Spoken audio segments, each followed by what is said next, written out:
your mind says, no, well, why should I do this? It's too much work. And when I look at myself, I've got a cut there, and I've got this here, and a wobbly knee as well. I think, why on earth am I doing all these gigantic things? But my mind just changes, and I think, no, I'll do something bigger than this. You know, but it takes a lifetime.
Growing up, I didn't really take much notice of my grandfather being an artist or of his profession or even his talent.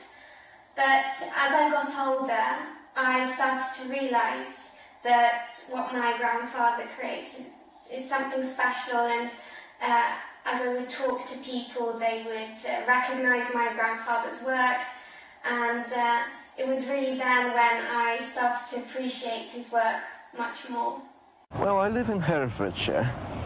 Of course, we've got a fine river there, which is the Wye. And so, you know, I tend to spend quite a lot of time fishing, but my job is a sculptor, and I, in fact, do sort of animal, bird sculptures and fish sculptures, all out of metal. But some people quite often wonder what my real job is, because I do spend, it's probably half of my time fishing. With his fishing, it gives him a lot of time alone to think. And I'm quite sure in his mind he's designing when he's fishing, and though he very often doesn't take a sketch pad, you know, even when he's having his leisure times, he's still taking in the environment around him.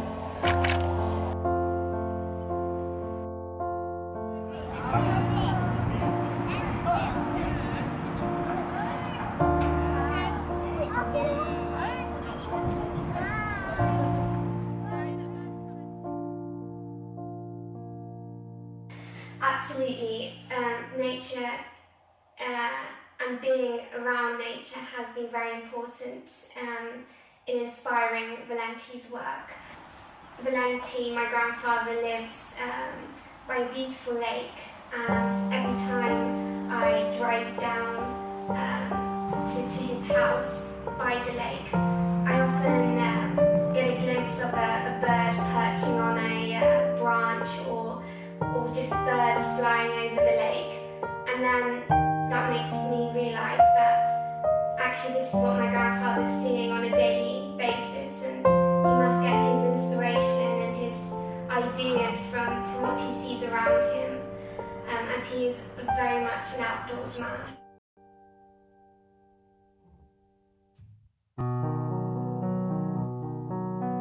Longing to spread my wings over the rivers, serene and gliding in the skies, waiting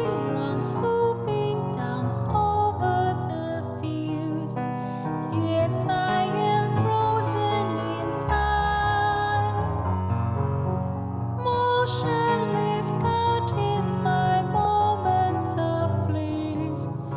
As I will always exist,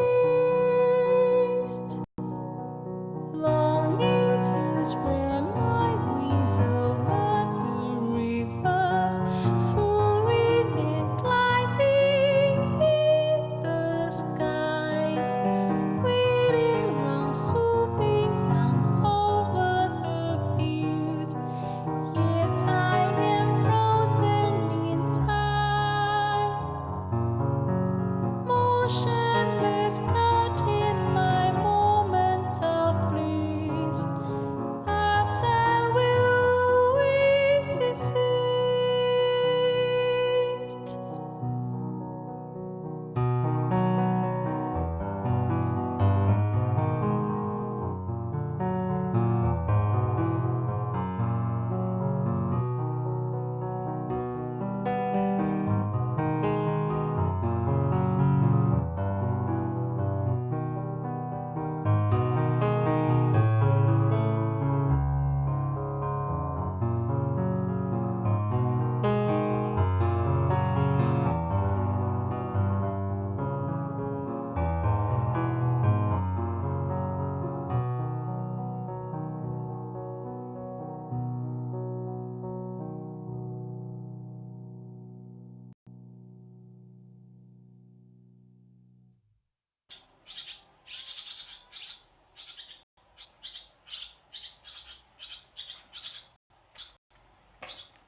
They could, when it's all galvanized, they'll still see that. So they say, because if they got fans, they say, well, who did that? So if you look down there, you'll see WP, and that's Walenty Pytel. And the W, it's Polish, so a W stands as a V in Poland.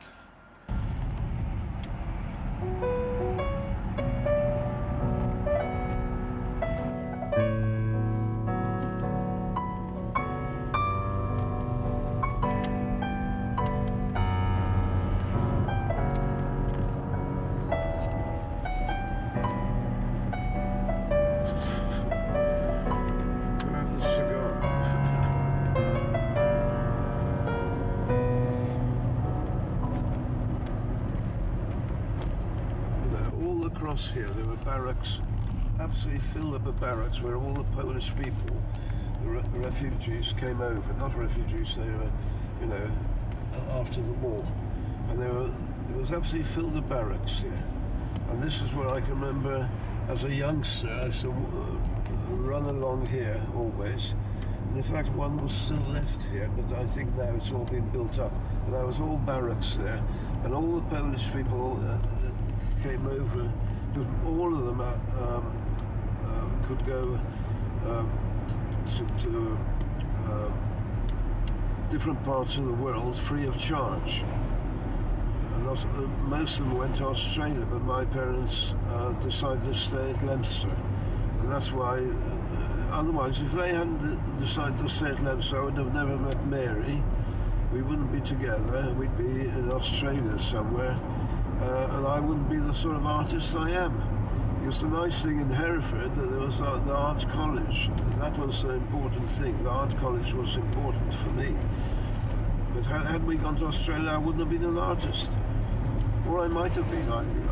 One never knows in the early days how you'll end up, in later life.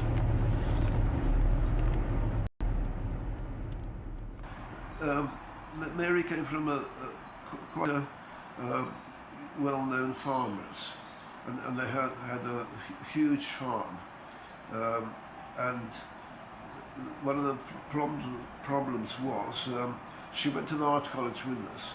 You know, we got to know each other really well, Yeah. and we sort of fell in love. You know, Yes. when I was at the art college. So when Mary told them about me, you know, and then I went to their house and all the rest of it. And Mary's parents actually said, "Well, he's a foreigner," you know, because all my wife's parents wanted the next door neighbour was a farmer and another big farm, but Mary fell in love with me, and I was the worst thing on this planet. You know, I was a refugee, Polish, and also all I did was paint and do sculptures, you see. And they thought, well, he's not a farmer, so they had to actually sell their farm, you know, when they found about me. And Mary's, no, that's it. Then we had our first son, you see. And so Mary's parents were much nicer to me, but basically, but the mother never did like me. And after about a few years, when she found me in the newspapers and creating my work, and everybody knew about me, parents started to buy my work.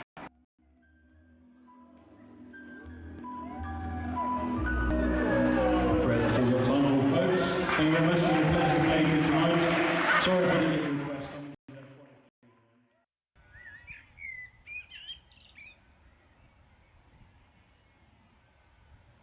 How would I sum up Walenty? Probably I need 2 or 3 words to say it. He's very talented. He's unconventional and very selfish sometimes. What was it really kind of attracted you to him when you first met him? He was quite quirky to look at and always very talented, I think. I like to be with talented people and people that spurred me on a little bit.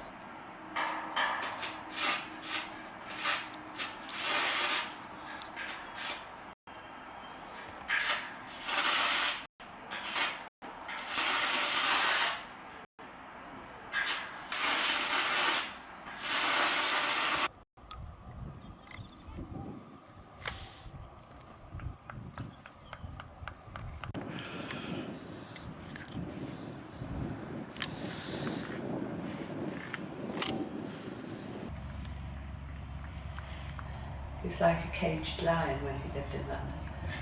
I mean, his life is the countryside and the animals and birds and his fishing and shooting, and that's all he really enjoys in life.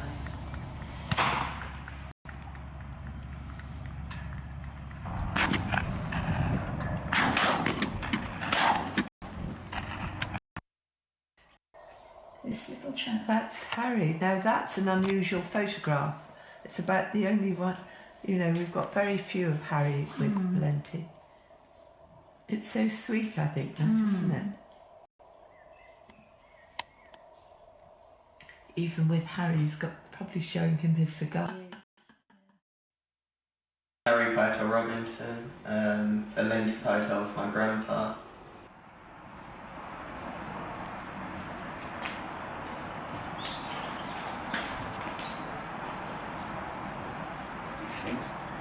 Yeah, good party, yeah. Cigar, drinking, yeah.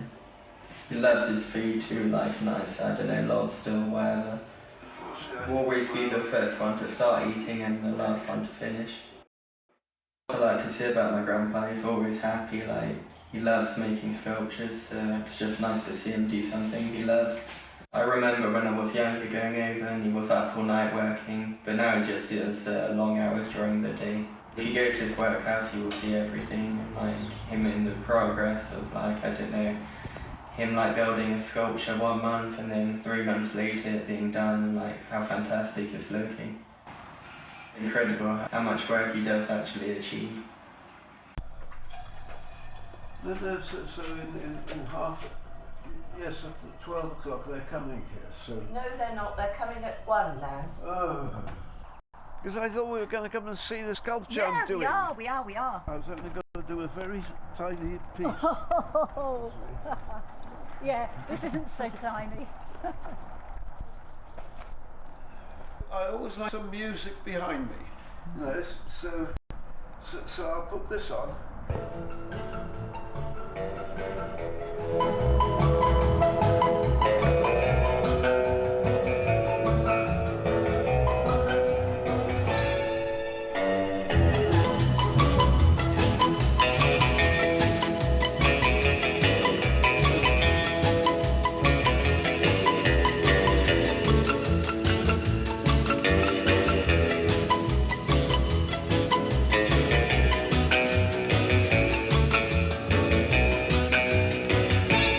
Looking at my work and thinking, well, this looks quite reasonable there, like that.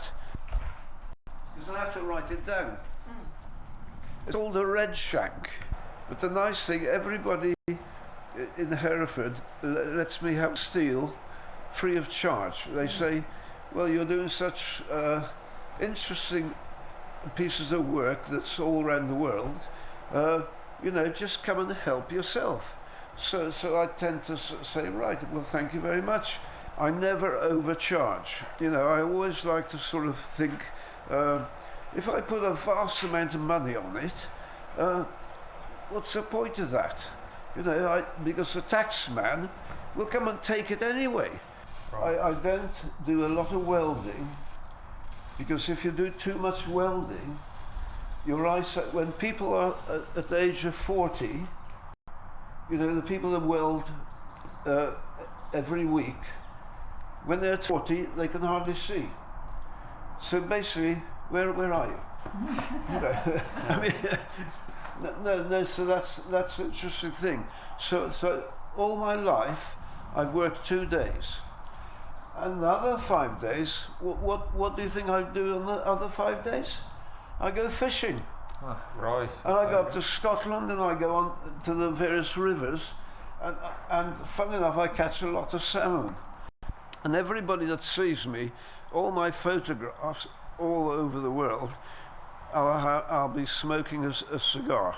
There's a cigar or a pipe like this.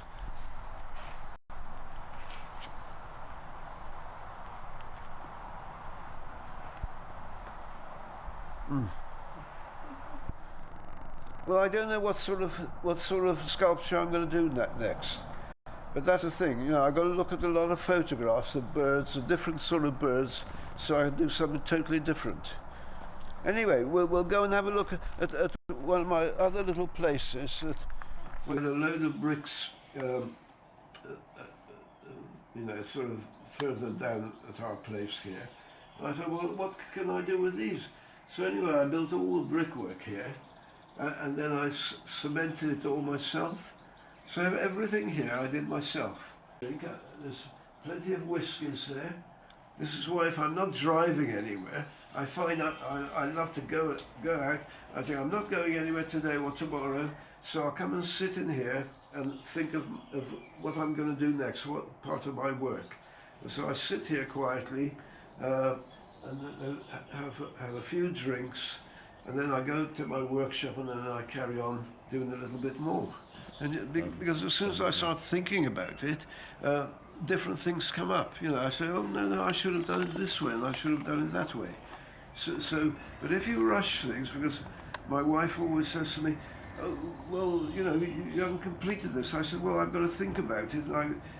And as soon as I start thinking, I said, no, I should have done this.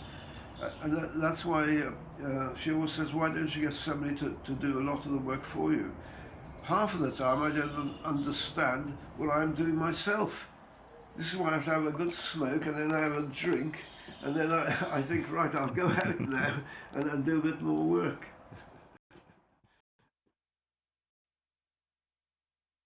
We always called him Arnie because none of us could properly say his name because he was Polish. 1966 time, he used to come down to the scrapyard, which used to, in them days, used to be Pritchard's scrapyard, today it's where Underwood's steel stockholders are.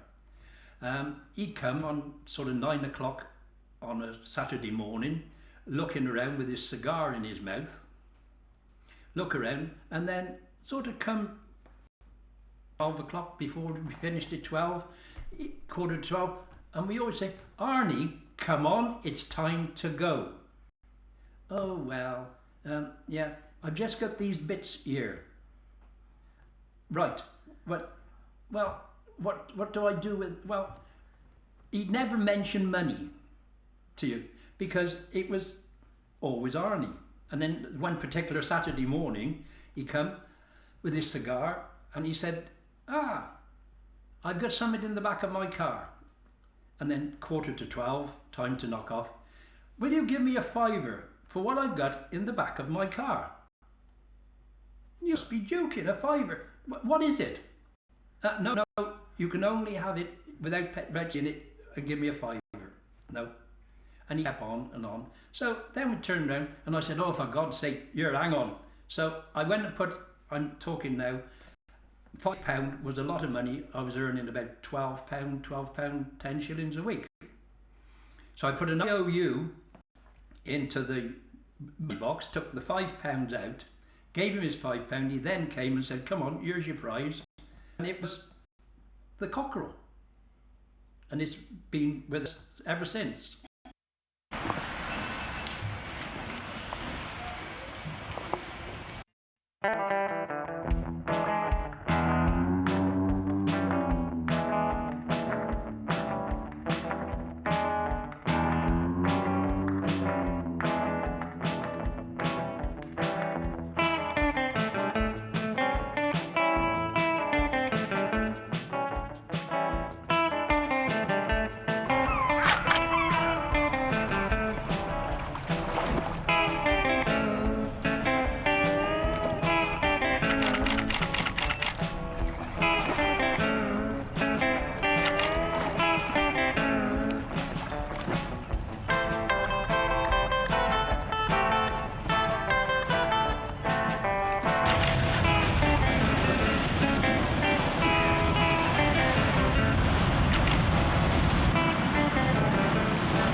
In the 1860s, Bertram Bulmer was chairman of the Bulmer Cider Company, and he shared a passion with Walenty for fishing and shooting.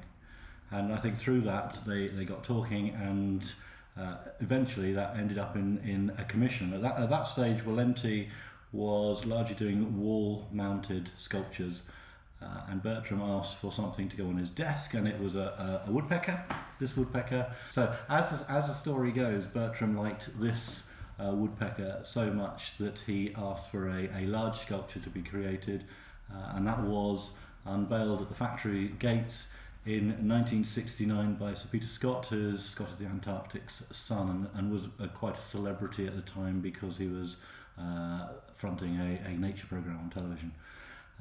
So the sculpture was there. It was iconic for Bulmer's. It was celebrating its largest brand at the time.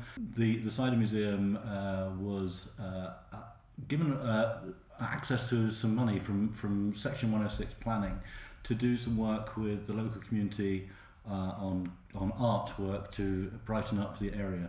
and we've done various bits, but part of that funding was reserved to commission a sculpture to celebrate really the industrial heritage around the Cider Museum. The kingfisher and the minnow, but I've enjoyed it, and the piece is absolutely unique, you know. Anyway, the whole point about this is that I've spent 9 months working on it, and I was paying for the electric, I was paying for all my things, and I thought, I'm not making anything out of this. Raise a glass to Walenty, to 50 years of sculpture in Herefordshire. Walenty. So we had a really perfect time of really celebrating what Walenty has meant for Herefordshire. The woodpecker and kingfisher are within sight of each other, but most particularly, and Walenty was really keen to get this absolutely right, the beak of the large kingfisher points directly towards the Cider Museum. It's about celebrating that heritage, recognising the history that 50 years ago, the first sculpture, but also pointing the visitor and the public towards the Cider Museum and what the Cider Museum and the Bulmer's legacy had done for him.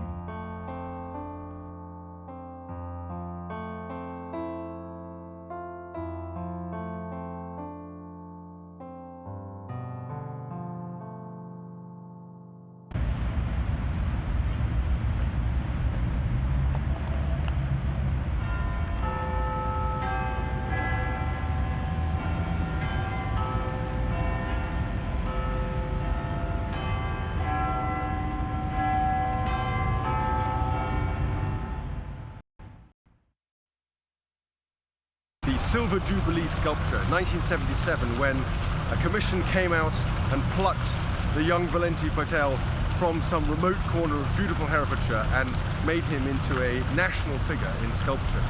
And I'm thrilled myself, because whenever I come into the House of Commons, it's not just with a sense of delight and awe at Big Ben or the Westminster Hall or the Chamber of the Commons itself.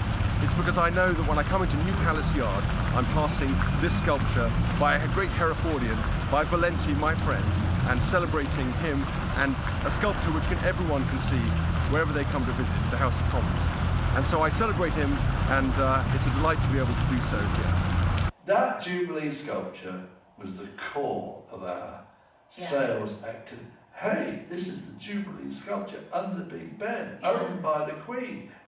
Statue, 20 feet tall and weighing 2.5 tons, will take pride of place outside the Houses of Parliament. Walenty Pytel himself lives in this 16th century black and white timbered hall in the depths of Herefordshire, where he can draw inspiration from the animals and birds around him. The Jubilee statue was the biggest work he's ever tackled. I went through about 3 or 4 pairs of trousers, because all the sparks sort of drop onto your trousers and onto your socks, and I looked a fantastic mess, in fact, after a while, and people really realised that I was working hard. But I found I did have to spend 15-hour sort of stretches and maybe getting 2 or 3 hours sleep at night. Sort of after a while I couldn't lift it at all, and so I was lying on the floor of my studio trying to get the proportions. To go even a fraction more back. It needed about 5 or 6 people to actually move the sculpture, and eventually we started getting the whole proportion, the sculpture into shape. I think that might be the right angle there. I'll just weld that on quickly. The statues, of course, need to be weatherproof and free of rust. So after sandblasting and cleaning with acid, the pieces had to be dipped in a bath of zinc, and later they were sprayed with a matte black paint. Mr. Pytel regrets just one thing. Although his sculpture looks imposing, there's something missing.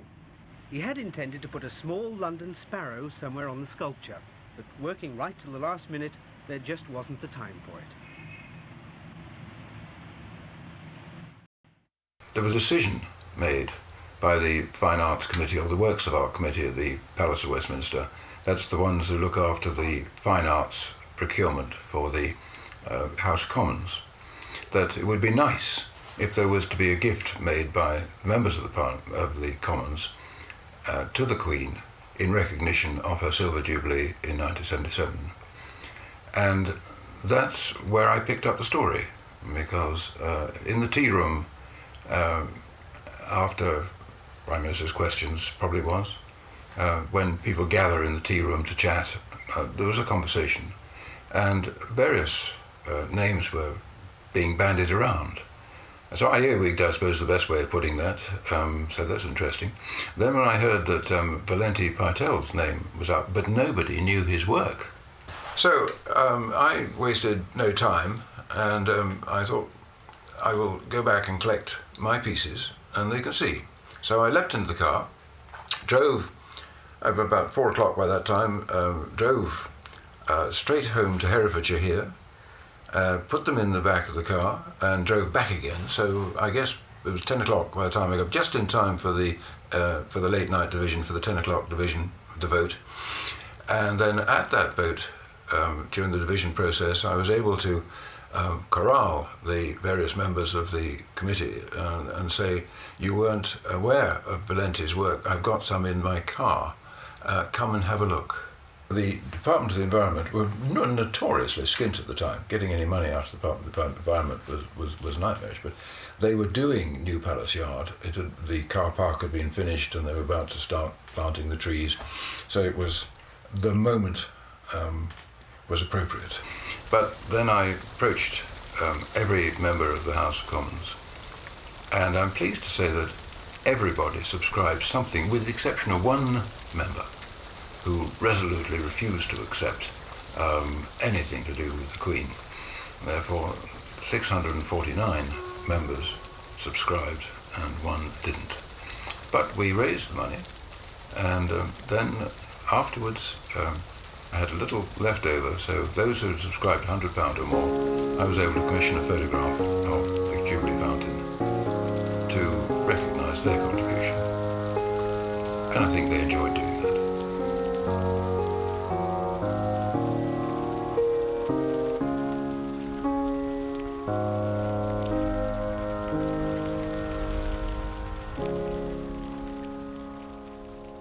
And we're all the same in Concord captains, businessmen, you name it. As in this village and the surrounding areas, we've all got loads of different vocations. Most people have done okay.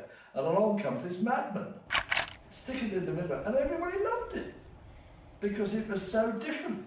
And instead of saying, what the hell is Alan Johnston doing mixing with this guy, everybody's saying, we'd like to mix with him as well, because it's a new thing, a new thing. And he used to come up to me because everybody loved him. And he was always nice when he was here. Where he was difficult from time to time was in his own backyard, not in my backyard. He wouldn't come up here and shout at me, but he'd shout at me down there, because, well, I suppose that's human nature, isn't it? So there we are. Well, what actually happened was that we were in the Hilton Hotel in Marbella. My wife and I on a typical 1 week or 2 week holiday, I can't remember. And as we walked through the reception areas to the pool or wherever we were going, we were aware of this exhibition, sculpture exhibition, in the hotel. And then a few days into the holiday, I was lying on a recliner, and then this man came and sat next to me, who was rather exotic in his appearance, that's one way I can put it. And he had with him a briefcase that said JCB on the side. Well, I'm in the construction world, so it was a natural thing for me to turn around and say, are you with JCB? And he said, no, but I work for them. So I said, well, why? What do you do? And then he said, well, I do sculpture for them. And then the sculpture outside their factory in the Midlands is one of the largest sculptures in the UK. Plus, he then told me that he was the sculptor in the exhibition, and we chummed up with him. And I was looking for a business that was a lot simpler than my construction equipment business. I suppose I saw an opportunity that was a rarity. And so I said, well, I'll do it. And you don't have to do anything, no money. We'll do the literature, we'll do all the exhibitions. You can turn up from time to time. We won't pay for turning up, but just turn up if you want to be on the stand. But we'll do every expense involved with it. You just do the work.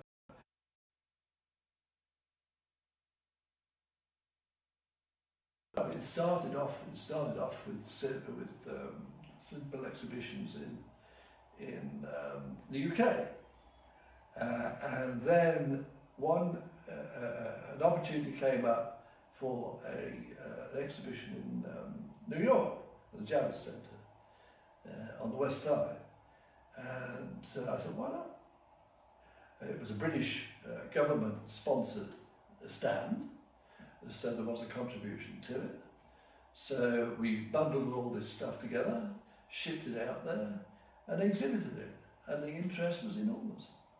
And then after that, we started to exhibit. The biggest exhibition of this type is in Frankfurt, called the Frankfurter Messe, and that's twice a year, February and August, I think. And so we started to exhibit in Frankfurt as well. And that was for the European market.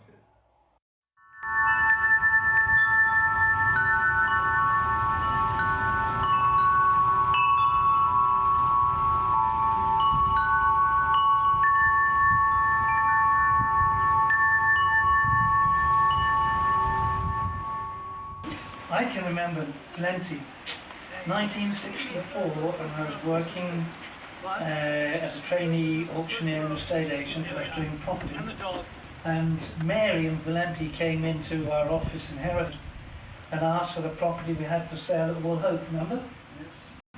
I commissioned this for Gilly for her 50th, and I gather that you actually designed this 5 years earlier, didn't you? For someone from Northern Ireland. Yes. But it's become a landmark, and people come here now and they look at it and they're amazed at the size. The other thing is, Walenty, when you come in at night and you set off the security lights, the light comes out of its eye, and as you walk through the gates, it's as if it's staring at you. Well, it's amazing. I don't know if you've seen his drawings, but he is very talented with the way he moves his hand. Just seems to flow on the paper. He knows exactly where the pencil's supposed to be, where a line's supposed to be. And that's the beginning of his vision. He puts it down on paper, and then from that piece of paper he's able to create something in 3D, in metal. Once, actually, I've drawn onto a blank piece of paper the size I wanted. This is actually a plan for me to work on, where in fact I can bend the metal and shape it to the exact size and get the balance from the sketch, from the drawing, and into the sculpture. And first of all, I'll bend the sort of outside shapes, the sort of silhouette where I can actually weld metal to.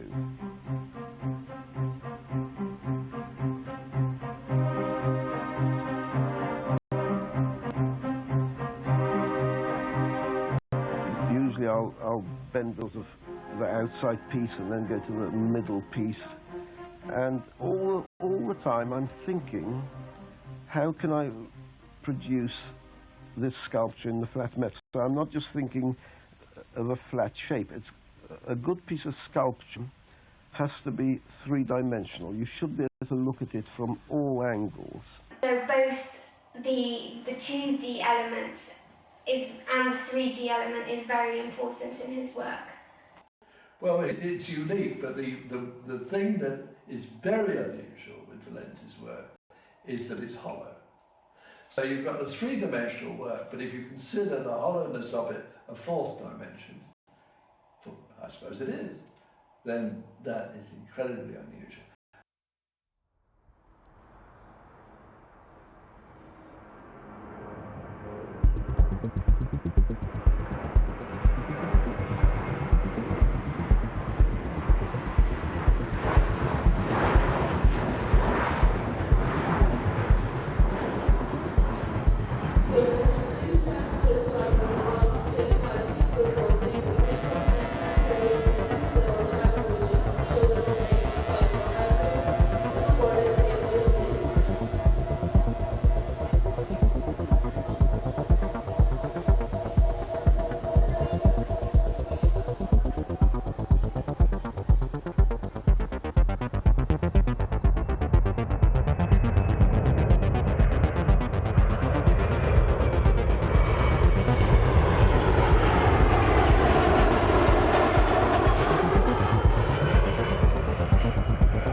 The Great War claimed the lives of 139 Ludlow servicemen, the Second World War 40 and the Korean War 2. Their only memorial, commemorative plaques in the porch of St Lawrence's Church. But now something is taking shape which will change all that. At his Ross-on-Wye studio, sculptor Walenty Pytel fashions Britain's latest and one hopes last war memorial. Traditional memorials were made in bronze, and they used figures and guns and tanks and cannons and things. I, in fact, felt, well, no, let us do something slightly different. The 17-foot-high bronze cross will stand in Ludlow's marketplace, paid for with money raised locally by the British Legion. Why has Ludlow never had a war memorial? I think the answer is that after the First World War, they produced this war memorial in the south porch of the church with all the names on, and that for a long time was quite satisfactory. But I think now that there are a number of people who feel that we want something a little more public. The memorial will be unveiled on September the 24th. No names, only 2 doves of peace, and the inscription, "Lest we forget." Age not grow old, as we that are left grow old. Age not weary them, nor will ye condemn. At the going down of the sun and in the morning, we will remember them. We shall remember them.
You ready? Yeah. Get some food, man. Congratulations.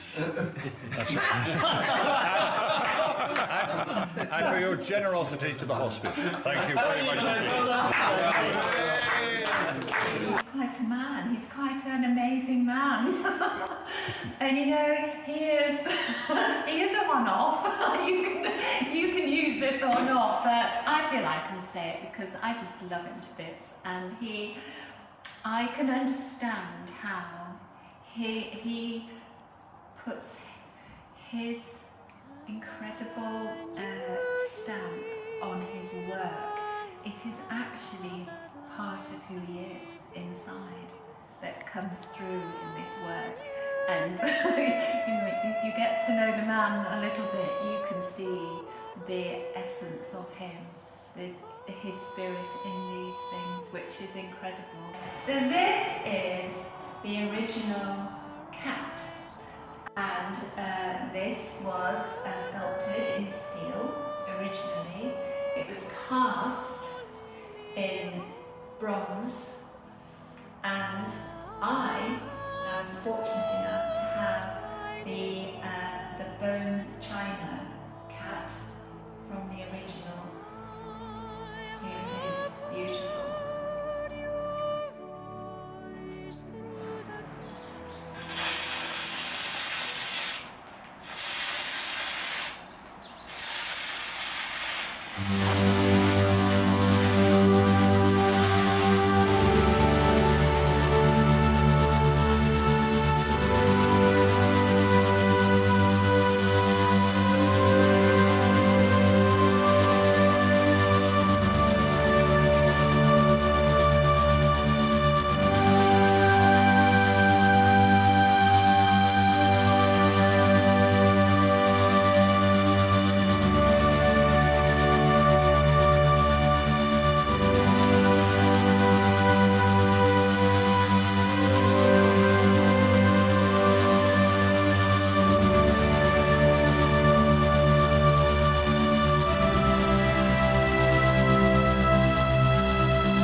Walenty, I can't help remarking on your super suit.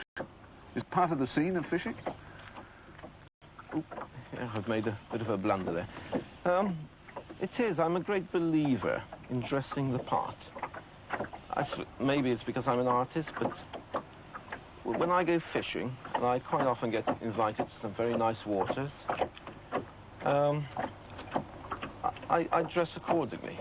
And in fact, I wear very casual clothes most of the time, jeans and sweaters.